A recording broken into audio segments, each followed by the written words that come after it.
అమరావతి ప్రాంతం మీద అమరావతి ప్రాంత మహిళల మీద అనుచితమైనటువంటి వ్యాఖ్యలు చేసినటువంటి సీనియర్ జర్నలిస్ట్ కృష్ణరాజు గారిని నిన్న ఆంధ్రప్రదేశ్ పోలీసులు అరెస్ట్ చేశారు. అరెస్ట్ చేసి ఆయన్ని విజయవాడకు తరలించారు.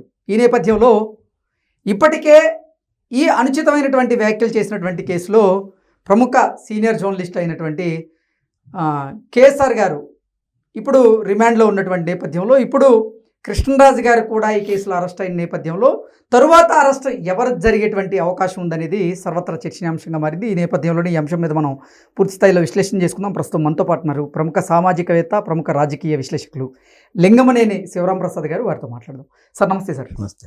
ఈ మురికి వ్యాఖ్యలు చేసినటువంటి కేసులో కృష్ణరాజు గారు నిన్న అరెస్ట్ అయ్యారు. అసలు అమరావతి దేవతల రాజధాని కాదు, అమరావతి వేశ్యల రాజధాని. అమరావతి ప్రాంతంలో వేశ్యలు అలాగే ఎయిడ్స్ పేషెంట్స్ ఎక్కువగా ఉన్నారు అంటూ అనుచితమైనటువంటి వ్యాఖ్యలు చేశారు ఆయన. అవి రెండు తెలుగు రాష్ట్రాల్లో కూడా తీవ్ర దుమారాన్ని రేపాయి. ఆ షోని నిర్వహిస్తున్నటువంటి కేఎస్ఆర్ గారు అరెస్ట్ అయ్యారు. నిన్న కృష్ణరాజు గారు కూడా అరెస్ట్ అయిన నేపథ్యంలో తర్వాత అరెస్ట్ ఎవరిది ఉండేటువంటి అవకాశం ఉందనేది సర్వత్రా చర్చనీయాంశంగా మారింది. ఏంటి సార్ ఈ కేసులో ఏం జరగబోతుందంటారు? అంటే ఒకటే అండి, ముందు ఆ షోలో నేను చూసేది సార్, వాళ్ళు అక్కడ అమరావతి వ్యాఖ్యలు రావాల్సిన అవసరమే లేదు. ఎగ్జాక్ట్లీ దానికి సంబంధమే లేదు. తీసుకొచ్చి అమరావతిని దేవతల రాజధాని అంటున్నాడు చంద్రబాబు నాయుడు గారు. ఏమంటున్నారండి? దేవతల రాజధాని అన్నాడు, దాంట్లో ఉన్న దేవతలు అన్నాడు. తప్పేంటి దాంట్లో? మన రాష్ట్రంలో, మన ప్రాంతంలో, మన ప్రజల్ని దేవతలు అనుకుంటే తప్పేంటి? ఏం తప్పులేదు కదా. అవును. అటువంటప్పుడు ఒకటి ఆయన ఏదైతే కృష్ణరాజు గారు చెప్పాడో, కృష్ణరాజు గారు నాకు కూడా బాగా తెలుసు. ఓకే. న్యాయంగా అసలు అటువంటి వ్యాఖ్యలు చేయాల్సిన అవసరం లేదు, చేసే మనిషి కూడా కాదు. ఓకే. కానీ ఎందుకు చేశాడని నాకు ఇవాళ కూడా అర్థం కావట్లా. అవసరం ఏంటి అనేది, దేనికి చేశాడు, ఎందుకు చేశాడు, ఆ విధంగా ఎవరు ప్రొవోక్ చేశారు. ఇక్కడ వచ్చేటప్పటికి ఆయన ఏం చెప్తున్నాడు, ఆంధ్రప్రదేశ్ వెంటనే అమరావతి ఈ రాజధాని ఏంటి, అదేమో పైన దేవతల రాజధాని పైన ఉంటుందని మీరు అన్నట్టు వేసుల రాజధాని అన్నాడు. అసలు ఏ బేసిస్ మీద అన్నాడు? దానికి ఒక ఈ మాట అనటానికి ఒక బేస్ ఉండాలి కదా సార్. ఏదైనా ఒక ఆర్గ్యుమెంట్ చేస్తున్నాం, దానికి ఒక డేటా ఉండాలి. దానికి ఏమంటున్నాడు, ఈయన టైమ్స్ ఆఫ్ ఇండియాలోనూ దేంట్లో టైమ్స్ ఆఫ్ ఇండియా దాంట్లో ఎక్కడా కూడా అమరావతి అనే పదం లేదు. అవును. అమరావతిని అనలా, ఈ ప్రాంతాన్ని అనలా.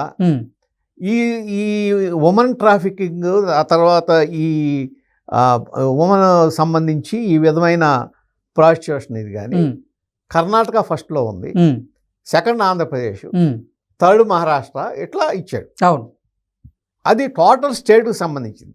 అంటే వ్యభిచారానికి సంబంధించింది ఇచ్చారు. అది టోటల్గా స్టేట్కి సంబంధించి, అది కూడా ఒక డేటా లాగా ఇచ్చారు. అవును. దానికి సంబంధించి మీరు ఒక ప్రాంతాన్ని ఎట్లా అంటారు? మీరు అన్నదాని ప్రకారం అయితే ఆంధ్రప్రదేశ్ మొత్తం వేశ్యల ఆంధ్రప్రదేశ్ అనాలా? ఎంత దారుణమైన వ్యాఖ్య! దారుణమైన వ్యాఖ్య కదా. అసలు అంతకన్నా నీచంగా ఎవరైనా అంటారా ఆ మాట? అదే ఆంధ్రప్రదేశ్లో మీ కుటుంబ సభ్యులు కూడా ఉన్నారు కదా. అసలు ఆంధ్రప్రదేశ్ అనేది మన రాష్ట్రాన్ని మనం ఒక గౌరవంగా చూసుకోవాలి. అవును. మనం గౌరవంగా సంబోధించుకోవాలి. ఇప్పుడు మీరు ఏ అమరావతి అంటున్నారో, సార్, ఏ అమరావతిని మాట్లాడారో అదే అమరావతి రాణి రుద్రమదేవి పెరిగిన స్థలం. అవునా? అవును సార్. ఆచార్య నాగార్జునుడు అక్కడ బోధన చేసిన స్థలం, అక్కడ తిరిగిన స్థలం. పెద్ద పెద్ద బౌద్ధ ఆ రోజున అక్కడ సభలు జరిగిన స్థలం అది. సార్, గౌతమిపుత్ర శాతకర్ణి నడయాడిన స్థలం. అట్లాగే మీరు ఇన్ని దానికి ప్రాశస్త్యం కలిగినటువంటి ఒక ప్రాంతాన్ని, నాగార్జున సాగర్ ప్రాజెక్టు కోసం ఆ రోజునే కొన్ని వేల ఎకరాలు ఇవ్వటం కాకుండా 50,000 రూపాయలు ఆ రోజున దానం చేసిన మహామూడు ఆ ముత్యాలరాజు ఉన్న స్థలం అది. అదే కదా. అవును. వాళ్ళెవరో కనపడలేదా మీకు? వాళ్ళెవరో కనపడలేదా? వ్యాఖ్యలు చేసే ముందు ఒక ప్రాంతం గురించి వ్యాఖ్య చేసేటప్పుడు, ఇప్పుడు ఆ ప్రాంతంలో ఇప్పుడు ఎక్కడో ఎందుకు, ఇప్పుడు కడపే ఉంది సపోజ్, కడపలో మన వివేకానంద రెడ్డి గారు హత్య జరిగింది. కడప మొత్తానికి అదే అంటామా? కడప జిల్లా మొత్తం అటుంటాడు అంటామా? అది రాంగ్ కదా అది. అవును. అసలు ఆ విధంగా మాట్లాడటమే తప్పు. మాట్లాడినప్పుడు వెంటనే యాంకర్ అంటే ఏంటి ఆయనకి, ఆయన యాంకర్ ఏంటి, తప్పు జరుగుతుంటే ఆపాలి. అవును. ఏదన్నా జరుగుతున్నప్పుడు ఇది కాదని సమర్థించాలి. దాన్ని చేయకుండా ఆయన మళ్ళా దాన్ని పెంచి నేను కూడా చూశాను ఓ పేపర్లో, నిజమే మీరు అన్నదంటే నిజమని ఎట్లా అంటాడు ఈయన? అసలు అది నిజం కాదు ఖండించాల్సింది కదా. పోయి వెనకేసుకు రావడం. దాన్ని ఏ విధంగా కూడా సభ్య సమాజం హర్షించదు. నేను ఇది వరకు ఒకసారి చెప్పి మళ్ళీ చెబుతున్నాను. సార్, జగన్మోహన్ రెడ్డి గారు మాట వెళ్తే నాకు 40% ఉన్నారు మాకు అన్నారు. ఇదే 40% 19 నుంచి 24 వరకు చంద్రబాబు నాయుడు గారికి ఉన్నారు. ఆ రోజున మీరు ఏ విధంగా మాట్లాడారో ఒకసారి గుర్తు తెచ్చుకోండి. మీకు ఉంది 40%, వాళ్ళకి 40% ఉంది. కాకపోతే 20 to 25% ఎవరైతే విజ్ఞులు, ఏ పార్టీకి సంబంధం లేని వాళ్ళు, శాంతి భద్రతలు ఉండాలి, ఈ రాష్ట్రం సుభిక్షంగా ఉండాలి, తర్వాత ఈ స్కీములు, తర్వాత సంక్షేమ కార్యక్రమాలతో సంబంధం లేకుండా ప్రజలు బాగుండాలి, మా పిల్లలకి ఉద్యోగాలు రావాలి అని కోరుకునే వాళ్ళు ఎవరైతే ఉన్నారో వాళ్ళు ఎటు సపోర్ట్ చేస్తే అటే గెలుస్తారు, ఆ పార్టీయే గెలుస్తుంది. అది మర్చిపోవద్దు. ఇటువంటి కార్యక్రమాలని, ఇటువంటి మాటల్ని ఆ 25% యాక్సెప్ట్ చేయరు, వాళ్ళు ఒప్పుకోరు. కాబట్టి అసలు ఆ విధంగా వెళ్ళటమే తప్పు, ఆ విధంగా మాట్లాడటం తప్పు. సరే, మీరు ఇందాక అన్నట్టు 2 అరెస్ట్ అయ్యారు, 3వది ఎవరంటే అసలు 3వది అరెస్ట్ చేయక్కర్లేదండి, అనవసరం. అంటే అసలు సాక్షి ఛానల్లో ఈ డిబేట్ జరిగింది, సాక్షి ఛానల్ యాజమాన్యాన్ని కూడా బాధ్యుని చేయాలి, కాబట్టి నెక్స్ట్ అరెస్ట్ సాక్షి ఛానల్ యాజమాన్యానిదే ఉంటుంది. అట్లా కనుక చేస్తే అది ఒక చెడు సంప్రదాయానికి నాంది పలుకుతుంది. ఓకే, ఇది వరకు అట్లాగే చేసి బిఆర్ నాయుడు గారిని ఆయన మీద అరెస్ట్ చేయడానికి ట్రై చేశారు. అట్లాగే ఏబిఎన్ ఛానల్ రాధాకృష్ణ గారిని ఆయన్ని అరెస్ట్ చేయడానికి ట్రై చేశారు. ఆ రోజున తప్పని అందరూ ఖండించారు. కాబట్టి ప్రజలకు వదిలేయండి. ఎవళ్ళైతే ప్రత్యక్షంగా పార్టిసిపేట్ చేశారో, ప్రత్యక్షంగా చేశారో వాళ్ళకి వాళ్ళని మీరు కోర్టుకి తీసుకెళ్తున్నారు, సరే దాని మీద విచారణ జరుగుతుంది, అంతవరకు ఓకే.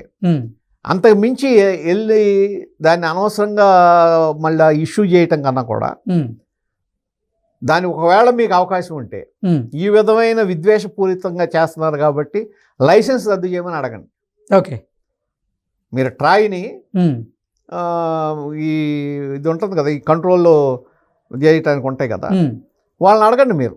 ఓకే, ఇది రద్దు చేయండి, ఇట్లా విద్వేషాలు ప్రచారం చేస్తున్నారు, ఈ విధంగా తప్పుడు ప్రచారాలు చేస్తున్నారు, సో ఈ కార్యక్రమాల మీద వీటి మీద మీరు చర్య తీసుకోండి అని అడగండి, ఎక్స్ప్లెనేషన్ అడగండి. అంతేగాని మనం ఏదో సోషల్ మీడియాలో ఎవరిలో డిమాండ్ చేస్తున్నారు కాబట్టి సోషల్ మీడియా ప్రకారం మనం వెళ్ళక్కర్లా. సోషల్ మీడియాని, పాలిటిక్స్ని సోషల్ మీడియా ఎప్పుడు కూడా గైడ్ చేయకూడదు. ఎగ్జాక్ట్, కొంతవరకే. మీకు విజనరీ లీడరు చంద్రబాబు నాయుడు గారు ఎంతవరకు చర్యలు తీసుకోవాలో అంతవరకే తీసుకుంటాడని నా ఉద్దేశం. ఓకే, అంతకు మించి వెళ్ళాల్సిన పని లేదు. నిన్న కోర్టులో కూడా జడ్జి గారు కామెంట్ చూస్తే ఆయన కూడా వ్యతిరేకంగా కామెంట్ చేశారు. ఎవరిని? ఈ కొమ్మినేని గారిని. మీ బాధ్యత మీరు నెరవేర్చలేదు. ఒక జర్నలిస్ట్ గా మీరు ఏ అంశం మీద మాట్లాడాలి, ఏ అంశం మీద మాట్లాడకూడదు, ఏ అంశాన్ని ఎక్కడ అడ్డుకోవాలి అనేది మీరు తెలుసుకోవాలి కదా. ఈయన ఇంకా ప్రొవోక్ చేశాడు, ఆయన్ని పెంచి ఇంకా మాట్లాడిచ్చాడు. ఒక్కోసారి ఇప్పుడు మీరున్నారు, సపోజ్ నేను నాకున్న పరిధి దాడిపోయి నేను మాడుతున్నాను, మీరు అడ్డుకోవాలి. మీరు లైవ్ ఉన్నప్పుడు ఏంటంటే మీరు దాన్ని కట్ చేయాలి, అది మీ బాధ్యత. దాన్ని ఆయన చేయకుండా ఇంకా దాన్ని పెంచాడు. మరి కారణం ఏంటో ఆయనకే తెలియాలి. కానీ ఏదైనా అది ఒకటి చరిత్ర మర్చిపోకూడదు ఎప్పుడు కూడా. చరిత్రలో మహిళలను అవమానించిన ఎవడు కూడా పైకి వచ్చినట్టు కనపడదు. ఇప్పుడు కాదు, పురాణ కాలం నుంచి కూడా మహిళలను అవమానించినాడు ఎవడూ కూడా సక్సెస్ అయిన దాఖలాలు లేవు. సో అది గుర్తుపెట్టుకుని ఇప్పటికైనా సరే మహిళలను అవమానించకుండా, మహిళల విషయం మాట్లాడకుండా వాళ్ళని ఎంకరేజ్ చేయాలి, అభివృద్ధి ఇదే బాట పట్టించేటట్టు ఉండాలి తప్ప ఒక ప్రాంతానికి సంబంధించినది ఈ విధంగా మాట్లాడి చేయటం మూలాన నష్టమే తప్ప లాభమే ఉండదు మాట్లాడిన వాళ్ళకి. Okay sir, thank you so much.